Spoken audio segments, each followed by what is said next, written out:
Muy buenas noches, bienvenidos a su programa El Banquete de Platón, el espacio que nos ofrece la Universidad Juárez Autónoma de Tabasco para reflexionar sobre los temas que nos ocupan en nuestros días. Y hoy tenemos en este primer programa como invitado al maestro David Fernández Dávalos, un querido y admirado amigo que nació en Guadalajara, Jalisco.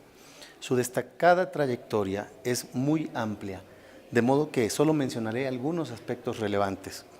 David Fernández estudió Filosofía y Ciencias Sociales, es licenciado en Teología, se ordenó como sacerdote jesuita y en 1994 fundó el Movimiento de Apoyo a Niños Trabajadores y de la Calle, en Jalapa, Veracruz. Fungió como director del Centro de Derechos Humanos Miguel Agustín Pro Juárez. Fue rector del Instituto Tecnológico y de Estudios Superiores de Occidente, el ITESO.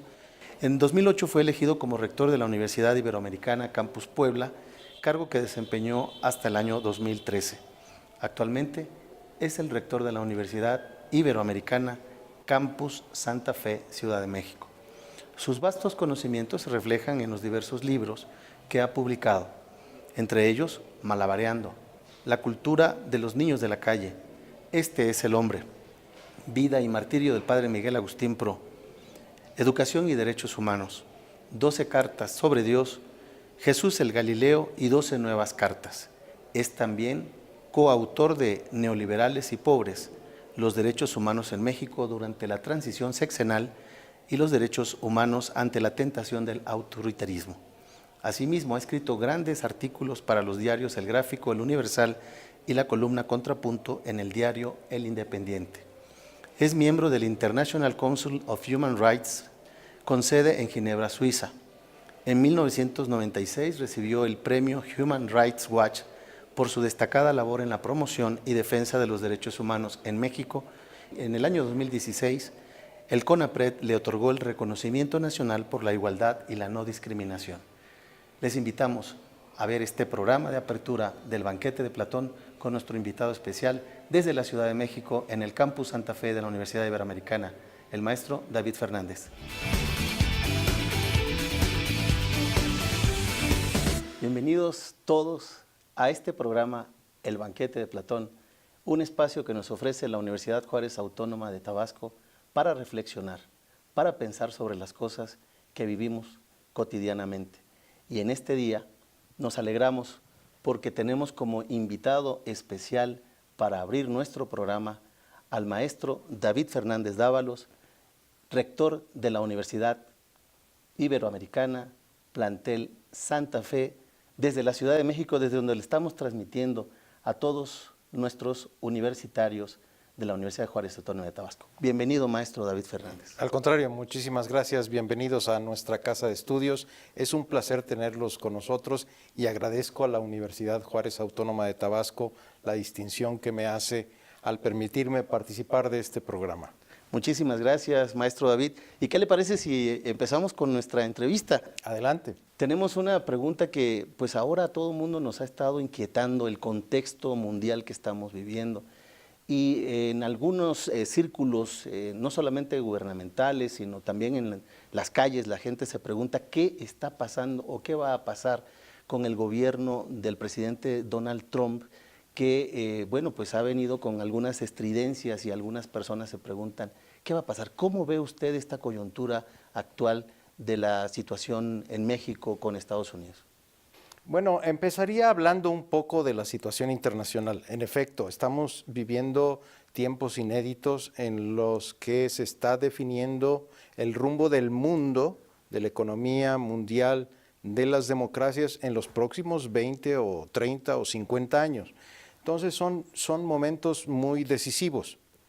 Y lo que observo en el panorama internacional es que primero hay un agotamiento del modelo neoliberal Y esto es lo que manifiesta el triunfo de Trump.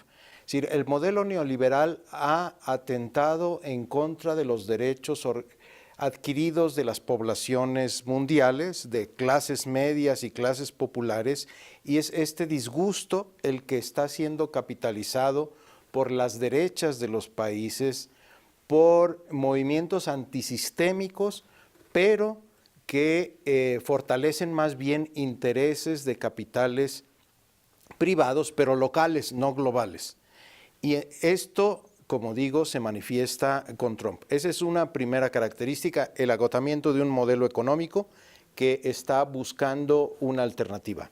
Segundo, el vaciamiento de las democracias, porque las democracias ya no están funcionando al servicio de los pueblos, sino al servicio de las grandes empresas transnacionales, y entonces resulta que los pueblos están eligiendo a sus propios opresores de alguna manera, y la democracia, aquí tuvimos una movilización muy importante, por ejemplo, cuando se aprobó la reforma energética, en la que los manifestantes, el mensaje que le ponían al Senado cuando se aisló y cercó, era: ustedes no nos representan, y eso está ocurriendo. Y una tercera cosa que veo que está sucediendo es que hay una vuelta del sentimiento nacionalista en contra de los procesos de globalización que también vivimos, y entonces es la vuelta a las identidades pequeñas, tribales, comunitarias. Locales. Bueno, en este contexto, en este marco de redefinición internacional es que ocurre la elección de Trump. Y entonces nos pone en aprietos porque los últimos gobiernos de México habían apostado al modelo globalizador neoliberal y habían aceptado para nuestro país la tarea de proveedor de mano de obra barata, de comprador de mercancías elaboradas por otros países y de exportador de materias primas. Y esto es lo que se está poniendo en cuestión. Y entonces nos deja desarmados frente a un entorno que vuelve a poner el proteccionismo en el centro del funcionamiento, frente a un entorno racista que defiende ahora o quiere redefinir justamente este modelo por el que los gobiernos de México apostaron, vincularse con las grandes empresas transnacionales, servirlas a ellas, y hoy hay una redefinición de las reglas del juego en el mundo, y entonces tenemos nosotros que pensar desde nuestros propios intereses nacionales cómo nos reinsertamos en el nuevo modelo mundial que puede surgir de un momento a otro.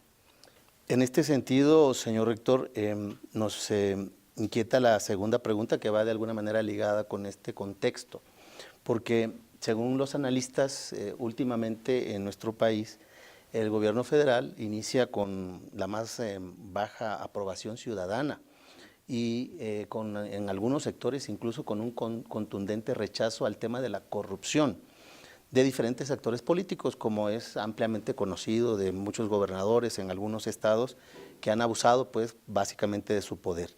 Y esta percepción se refleja incluso en sectores que antes eran tradicionalmente afines al partido gobernante. Incluso estos empiezan a manifestar un hartazgo.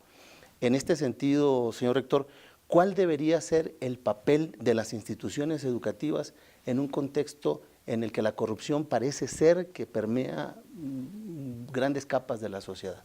Efectivamente es uno de los grandes escándalos, ¿verdad? Recientemente, a propósito de las movilizaciones contra el gasolinazo o el mega gasolinazo, se dieron saqueos organizados, quién sabe por qué fuerzas, y hubo una gran indignación social frente a estos saqueos. No los justifico, son condenables, pero los saqueos que nos deben de preocupar realmente son los saqueos que han cometido gobernadores como Duarte o Borge, o funcionarios gubernamentales que realmente con la corrupción están afectando la posibilidad de superación de la pobreza y del desarrollo del país.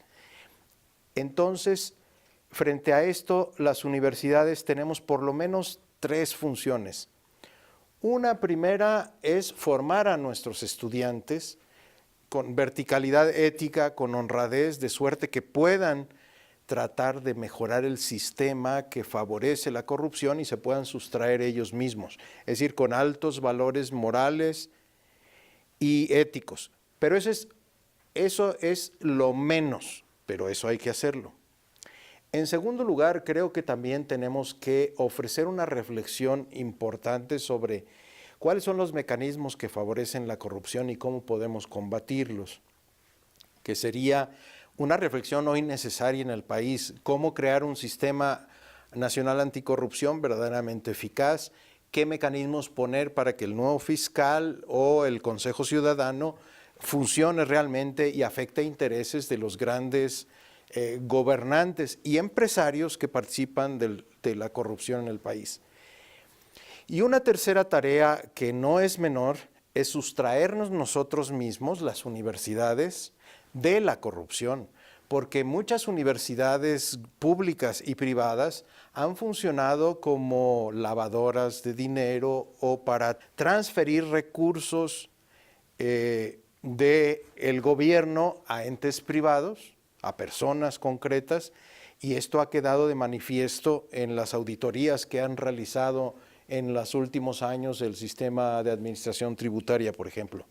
Me parece que esto es lo relevante, que nuestras universidades no sean cómplices, que ayuden a formular políticas de transparencia, de rendición de cuentas y que evite la corrupción y formar estudiantes y profesionistas verdaderamente honestos, verticales, al servicio del país y no de sus propios intereses.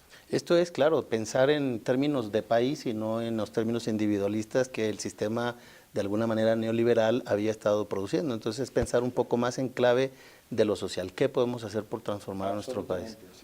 Gracias, maestro David Fernández. ¿Qué les parece? Estamos en el banquete de Platón, nuestro programa de filosofía para pensar qué podemos hacer por mejorar nuestra sociedad. Vamos a una pequeña pausa y regresamos. No le mueva, estamos en el banquete de Platón, TV UJAT, Canal 35, el programa que te da qué pensar.